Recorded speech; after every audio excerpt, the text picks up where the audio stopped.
Hello mga kababayan, ako'y nandito upang pag-usapan ang isang mahalagang issue, Mpox. Maari bang mangyari muli ang lockdown dahil dito? Malaki ba ang chance na magka-lockdown muli dahil sa Mpox? Mababa ang posibilidad ng malawakang lockdown gaya ng nangyari noong COVID-19 pandemic. Bakit? Ang Mpox ay mas mababa ang transmissibility o kakayahang makahawa kumpara sa COVID-19. Mas nakokontrol ito sa pamamagitan ng isolation ng mga kaso at contact tracing. Karaniwang kailangan ng malapit na physical na contact para maipasa tulad ng skin-to-skin bodily fluids at contaminated items.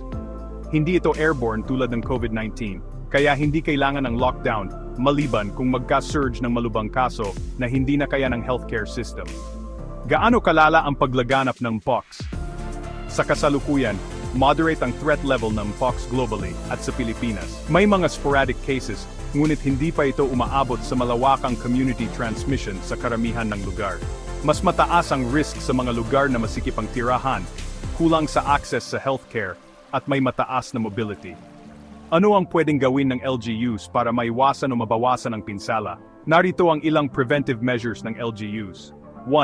Public information drives, gumamit ng social media, barangay announcements, at infographics tungkol sa sintomas, pag-iwas, at pag-report ng kaso. Early detection and reporting, palakasin ang barangay health response at surveillance.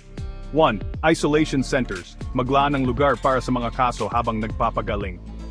1. Support for livelihoods, ipatupad ang mga programang tulad ng ayuda, microfinancing, at food assistance para sa maapektuhang manggagawa. Coordination with DOH, para sa testing kits, vaccines kung available, at case management protocols. Ano ang posibleng epekto ng Mpox sa bansa? Sa kalusugan, posibleng tumaas ang strain sa healthcare system, lalo na sa mga pampublikong ospital. Maari ring magkaroon ng stigma sa mga tinatamaan ng sakit. Sa ekonomiya at kabuhayan, kung hindi maagapan, maaring maapektuhan ang mga industriya tulad ng hospitality, travel at MSMEs. Posibleng magkaroon ng pagbagal ng operasyon ng ilang negosyo kung may local outbreak. Sa mental health at lipunan, maaring magdulot ng takot, misinformation, at stress, lalo na sa mga komunidad na kulang sa access sa tamang impormasyon. Buod hindi malaki ang posibilidad ng lockdown, pero hindi rin dapat balewalain ang Mpox. Ang maagap na aksyon ng LGUs, tamang impormasyon, at kooperasyon ng publiko ay susi para makaiwas sa malawakang epekto. Kailangan ng balanse sa kalusugan at ekonomiya. Hindi kailangang magsara ng buong lungsod kung may sistema ng maagang pagtugon. Salamat sa inyong pakikinig, at mag-ingat po tayong lahat.